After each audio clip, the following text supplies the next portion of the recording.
Man, this taking cold showers in the morning thing is really, well, actually, it's been more good than bad. I have noticed more energy and I am more alert and everything. But for whatever reason, like, it's getting harder and harder for me to get out of bed in the morning.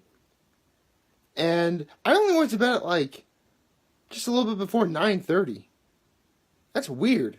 I mean, I know I'm a bit of an early bird, and you know the last couple weeks I have on Saturday morning gotten up at a certain arguably hour of the night to run more than 10 miles, but still I mean the weird thing is, like, I'm taking the shower, right? And I mean, I don't immediately like turn on cold and like get in because I never get showered at all. I just first I turn the water hot, then I get in the shower, then I slowly begin to turn down the temperature, so my body can begin to acclimate to it, and you know that's how I've been doing it. I mean, I've been doing some research, and like what constitutes a cold shower is the water has to be below 70 degrees Fahrenheit, which unfortunately is a shower, and for the life of me, I can't really tell if it is or not. But it definitely feels cold to me, and it would feel cold to quite a lot of people. So I guess I'll have to take that for what it is. But as I'm like finishing up the run, I'm like, I'm gonna take a nice long hot. Wait, I can't do that. Darn it! And like I always forget I'm about to take a cold shower, and it's like, wait, I've been taking cold showers recently. Yep, I do. Yeah. Huh. Ah, that was weird. I had like a weird itch up my nose. Like I really thought I was gonna sneeze right there. So yeah, happy Hump Day, everybody. Um, you know, I really have been thinking a lot as to, because honestly, I really didn't have much expectations of going into 2019. I mean, admittedly, behind the scenes, 2018 really was not a very good year for me. I mean, doing these videos made it better by far, but I really wasn't expecting, you know, like some of the good things that have happened so far this calendar year. I say this because, I mean, I finally got to see a Dragon Ball Z movie in theaters. I finally got to see what is presumably the end of Steven Universe.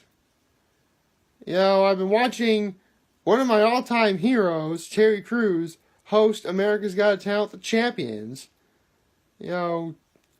Honestly, everything's been going pretty well. And honestly, it's only continued to get better because, and this is something I meant to do a year ago, but I kind of forgot, but, I'm kind of a, I like the Oscars, and so, I pay attention to all that stuff all the time, and I know that, I'd like to be able to, talk about what my overall thoughts on the nominees were. I'm trying to look them up right now. Hold on a second. Okay. So, yeah. Let's get one thing out of the way. Black Panther. We finally have a movie in the MCU that got nominated for Best Picture. What can I say? Wakanda Forever. Anyway, there's that. Actually, quite a few predictions I had ended up getting nominated. Like, as soon as I saw Star Wars Born, I knew that Bradley Cooper and Lady Gaga were each going to get nominated for actor and actress, respectively, in a lead role. Although I was really happy to see that Sam Elliott got Best Supporting Actor. That's awesome. Sam Elliott's the man. And Sam Rockwell from Vice, he got nominated too for portraying George W. Bush in Vice. That's awesome. Um, uh, let's see what else happened. Oh yeah, right, Christian Bale for Vice. Yeah, if Christian Bale gets the Oscar, it's gonna be because of his transformation for what he got for the role. I mean, of the movies that I saw last year, one that I actually liked that for whatever reason a lot of people didn't was Bohemian Rhapsody. And I was so happy to find out that Rami Malek got nominated for his portrayal of Freddie Mercury, which, thank goodness that was the case. To this day, I'm still happy like they decided to go with Rami Malek as Freddie Mercury, just because, I mean, I really am not a very big fan of Sacha Baron Cohen, like, at all. I mean, everybody ruined Borat for me. I saw Bruno, and that turned out to traumatize me. And then I'm like, forget it, I've never seen this guy's movies ever again. I think it was the Brothers Grimsby that came out a couple years ago. That was like one of the worst movies of the year that year. That was not very good at all. So, yeah. And honestly, if Sacha Baron Cohen portrayed Freddie Mercury, they would have really focused on how much of a party animal he was, which, he was. I mean, he was a rock star. He deserved to party, all the time. But any genius, any smart person can tell you that Freddie Mercury was a lot more than just partying. In fact, he was a lot more into, music and, being himself, and that's awesome. That's, whether or not you liked Freddie Mercury, I'm sure there's something we can all learn from him. I mean, I definitely learned one thing, is that he can sing better than I ever hoped to be able to do. Which is saying a lot, because anyone who doesn't know me knows that I can sing pretty decently. Not that I'm trying to brag or anything, it's just, that's just what I've been told. Hey, listen, I don't really compliment myself very often, so if it sounds like I'm bragging, please forgive me. Let's see, what else? I think this is the first time in, like, quite a while where, for Best Supporting Actress, you have two people from the same movie, from Emma Stone and Rachel Weisz from The Favorite. I never got to see... The Favorite never came to Horseheads, which really bothered me. And neither did Green Book. I really wanted to see Green Book too. But neither of those movies came, which, bothered me because, I wanted to be able to see them. It's been a while since I've actually seen Viggo Mortensen. I never saw Captain Fantastic, so I never got to see Viggo Mortensen. I don't think I've seen Viggo Mortensen in a really good movie since probably Return of the King. Way back in 2003 or 2? Son of a gun, when did that movie come out? I mean, I was a stupid kid back in the day, so I really didn't really understand the significance of the Lord of the Rings movies until I was a lot older. I'm like, oh, okay. Now I consider the Lord of the Rings trilogy to be one of the greatest trilogies ever made. If there was ever like a list of legitimate trilogies that are good, like, it'd be Lord of the Rings, the first Star Wars.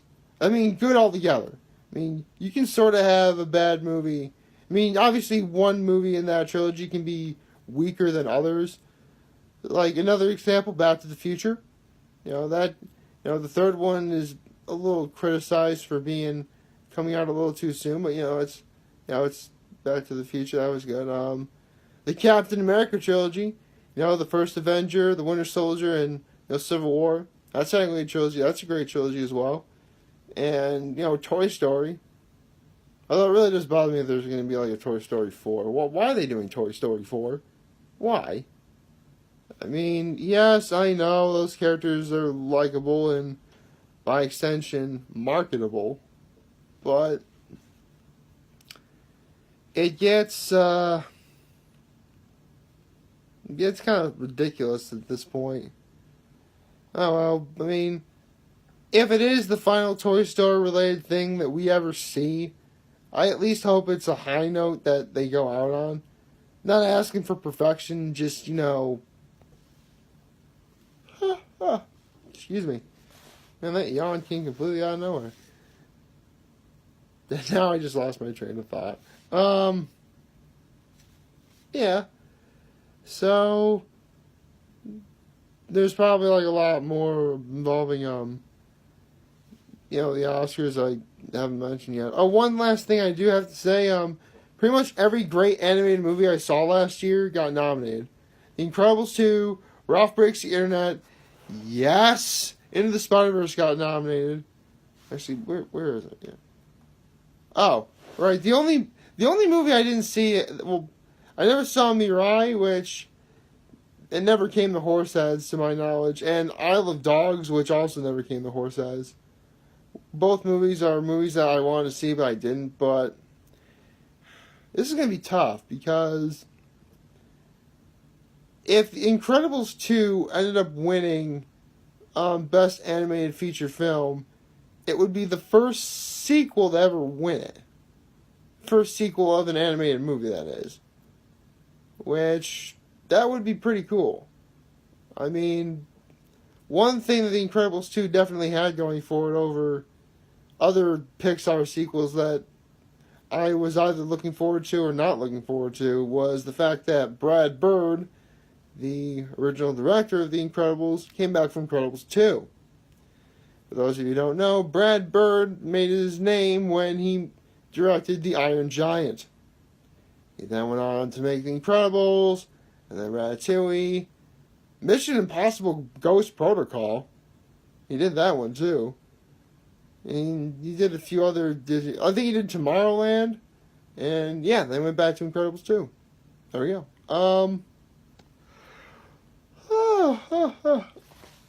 Man, I thought cold showers were supposed to keep me awake. What's going on here? Oh well.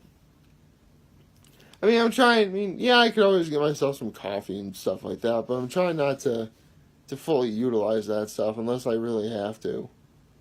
I mean, it's still early in the morning. Goodness, it's only just barely after 6:30. Gives you a general idea as to when I'm doing this video. But yeah, we have tonight, the Masked Singer's back on. Can't wait for that. It's gonna be a fun time. What else is there? Yes, there really isn't much else except, the Masked Singer. So, yeah. Let me guys know if you have any thoughts about what you think of the Oscar nominations and whatever, and I guess I'll see you guys tomorrow. If it seems like I'm a little lethargic, I'm trying to save myself a little bit, seeing as how tomorrow is the beginning of Hot Ones Season 8, but we have to wait until we get tomorrow in order to do that. So, please like, favorite, share, and hit that subscribe button. I could really use support on YouTube. Follow me on the social media platforms, YouTube, Facebook, Instagram, Twitter, and Tumblr. And as always, I am very humbled I made this video for all of you guys to watch and enjoy for today. I am hopeful that we have a wonderful hump day. And remember, if any of you guys ever want to talk or chat, I'm always going to be here to lend an ear. And I'll always have your back. Take care.